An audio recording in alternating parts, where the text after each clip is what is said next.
संकासूर. पुराणात खलनायक, पण कोकणात हिरू. ज्याची वेट पाठीवर पडणं श्राप नाही तर आशीर्वाद मानला जातो. प्रश्न अनेक आहेत. असुर असूनही उचतात कसा? गणपती आधी नमनात नाचतो कसा?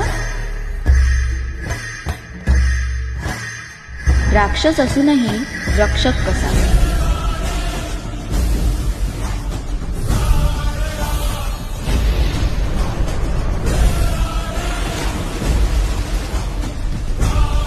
पुराण सांगतं राक्षस म्हणजे खलनायक, पण कोकण काही वेगळंच सांगतं.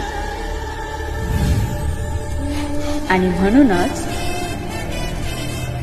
देव आमचा, उत्सव आमचा, परंपरेनं चालत आलेला शिमगा आमचा, आणि कोकणात जन्माला आल्याचा अभिमान सुद्धा आमचा.